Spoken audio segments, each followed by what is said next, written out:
Good morning 10th Hindi medium के student. आज हम सामाजिक विज्ञान इतिहास में पार्ट 1 यूरोप में राष्ट्रवाद का उदय, इसका आगे का भाग पढ़ेंगे। अभी तक हम पढ़ चुके कि किस प्रकार यूरोप में फ्रांसीसी कलाकार ने चित्रों के माध्यम से किस प्रकार से जर्मन के लोगों और फ्रांस के लोगों, अमेरिका के लोगों के बारे में स्पष्टीकरण दिया। इसमें अब सबसे पहले हम पढ़ेंगे फ्रांसीसी क्रांति और राष्ट्र का विचार। राष्ट्रवाद की पहली स्पष्ट अभिव्यक्ति 1790 में फ्रांसीसी क्रांति के साथ हुई। जैसा कि आपको याद होगा, 1790 में फ्रांस का एक ऐसा राज्य था जिसके संपूर्ण भूभाग पर एक निरंकुश राजा का आधिपत्य था। फ्रांसीसी क्रांति से जो राजनीतिक और संवैधानिक बदलाव हुए, उनसे प्रभुसत्ता राजतंत्र से निकलकर फ्रांसीसी नागरिकों के समूह में हस्तांतरित हो गई और क्रांति ने घोषणा की कि आप लोगों द्वारा राष्ट्र का गठन होगा और वे ही उसकी नियति तय करेंगे। हुआ क्या कि जो राष्ट्रवाद की पहली अभिव्यक्ति थी वो फ्रांसीसी क्रांति के साथ शुरू हुई थी। और फ्रांस एक ऐसा राज्य था जहाँ पर निरंकुश राजा का आधिपत्य था, अधिकार था। फ्रांसीसी क्रांति से जो राजनीतिक और संवैधानिक बदलाव हुए, उनसे प्रभुसत्ता राजतंत्र से निकलकर फ्रांसीसी नागरिकों के समूह को हस्तांतरित हो गई। अब प्रारंभ से ही जो फ्रांसीसी क्रांतिकारियों ने अनेक ऐसे कदम उठाए जिनसे फ्रांसीसी लोगों में एक सामूहिक पहचान की भावना पैदा हुई, समूह के रूप में कार्य करना शुरू हुआ। उसमें आता है पितृभूति और नागरिक विचारों ने एक संयुक्त समुदाय के विचार पर बल दिया, जिसे एक संविधान के अंतर्गत समान अधिकार प्राप्त थे। एक नया फ्रांसीसी झंडा यानी तिरंगा चुना गया, जिसने पहले के राष्ट्रध्वज की जगह ले ली। मतलब जो पहले राष्ट्रध्वज था उसकी जगह इस तिरंगे ने दे दी। स्टेट जनरल का चुनाव सक्रिय नागरिकों के समूह द्वारा किया जाने लगा। उसका नाम बदलकर नेशनल असेंबली कर दिया गया। नई स्तुतियाँ रची गई, शपथें ली गई, शहीदों का गुणगान हुआ, सब कुछ हुआ और सब राष्ट्र के नाम पर। एक केंद्रीय प्रशासनिक व्यवस्था लागू की गई, जिसने अपने भूभाग में रहने वाले सभी नागरिकों के लिए समान कानून बनाए। आंतरिक आयात निर्यात शुल्क समाप्त कर दिए गए। भार तथा नापने की एक समान व्यवस्था लागू की गई और क्षेत्रीय बोलियों को हतोत्साहित किया गया। क्षेत्र में बोली जाने वाली बोलियों को विशेष महत्व दिया गया। पेरिस में फ्रेंच बेसी बोली लिखी जाती थी और बोली भी जाती थी। वही राष्ट्र की क्या बन गई? भाषा बन गई, राष्ट्रभाषा बन गई। क्रांतिकारियों ने यह भी घोषणा की कि फ्रांसीसी राष्ट्र का यह भाग्य और लक्ष्य था कि वह यूरोप के लोगों को निरंकुश शासकों से मुक्त कराए। उनका लक्ष्य क्या था कि यूरोप में जितने भी निरंकुश शासक हैं, उन सबसे इस देश को हमें क्या कराना है? मुक्त कराना है, आज़ाद कराना है। दूसरे शब्दों में हम कह सकते हैं कि फ्रांस यूरोप के अन्य लोगों को राष्ट्रों में गठित होने में मदद देने लगा। अब फ्रांस की घटनाओं की खबर यूरोप के विभिन्न शहरों तक पहुंची, तो छात्र और शिक्षित मध्य वर्गों के अन्य सदस्य जैसे जोकोबिन क्लबों की स्थापना करने लगे।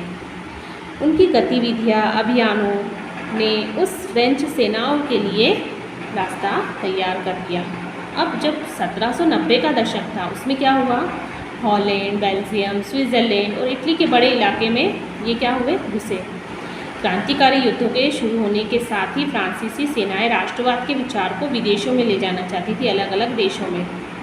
नेपोलियन के नियंत्रण में जो विशाल क्षेत्र आया, वहाँ उसने ऐसे अनेक सुधारों की शुरुआत की जिन्हें फ्रांस में पहले ही आरंभ किया जा चुका था।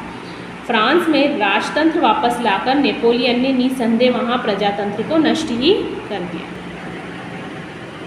इस प्रकार से यहाँ पर ये बताया गया है कि वियना कांग्रेस 1815 के बाद का यूरोप कैसा था। ये रूसी साम्राज्य है और ये पूरा हिस्सा किस में आता है? ऑस्ट्री साम्राज्य में। ये ऑटोमन साम्राज्य है। ये France, Switzerland, England, great Britain, Sweden. मगर प्रशासनिक क्षेत्र में उसने क्रांतिकारी सिद्धांतों का समावेश किया था ताकि पूरी व्यवस्था अधिक तर्कसंगत और कुशल बन सके। इसलिए उसने 1804 की नागरिक संहिता, जिसे आमतौर पर नेपोलियन की संहिता के नाम से जाना जाता है, जन के आधारित विशेषाधिकार समाप्त कर दिए थे। उसने कानून के समक्ष बराबरी और संपत्ति के अधिकार को भी सुरक्षित बनाया। संहिता को फ्रांसीसी नियंत्रण के अधीन क्षेत्रों में लागू किया गया। डच गणतंत्र, स्विट्जरलैंड, इटली, जर्मनी में नेपोलियन ने प्रशासनिक विभाजनों को सरल बनाया, सामंती व्यवस्था को खत्म किया और किसानों को जो भूमि के दास प्रथा थी और जागीरदारी शुल्कों से उसने क्या कर दिया, पूरी तरह से उसको मुक्ति दिला दी। शहरों में भी कारीगरों के श्रेणी संघों के नियंत्रण को हटा दिया गया। यातायात संचार व्यवस्थाओं को सुधारा गया। किसानों, कारीगरों, मजदूरों और नए उद्योगपतियों ने नई मिली आज़ादी चखी। सभी को आज़ादी प्राप्त हुई। उद्योगपति और खासतौर पर सामान बनाने वाले लघु उत्पादक यह समझने लगे कि एक समान कानून, मानक, भार तथा नाप एक राष्ट्रीय मुद्रा में एक इलाके से दूसरे इलाके में वस्तु और पूंजी के आवागमन में क्या होने लगी, सहूलियतें होने लगी। ये देखो यहाँ पर स्वतंत्रता के वृक्ष का रोपण किया जा रहा है, सभी मिलकर कर रहे हैं ये कार्य। लेकिन जीते हुए इलाकों में स्थानीय लोगों की फ्रांसीसी शासन के प्रति मिलीजुली प्रतिक्रिया थी। शुरुआत में तो अनेक स्थानों जैसे हॉलैंड, स्विट्जरलैंड और साथ ही कई शहरों जैसे ब्रुसेल्स, मैंज, मिलान, वार्सा, ये सब फ्रांसीसी सेनाओं का स्वतंत्र तोहफा देने वालों की तरह हो गए। उनका स्वागत भी किया गया, मगर यह शुरुआती उत्साह शीघ्र ही दुश्मनी में भी बदल गया जब यह साफ होने लगा कि नई प्रशासनिक व्यवस्थाएं राजनीतिक स्वतंत्रता के अनुरूप नहीं थी।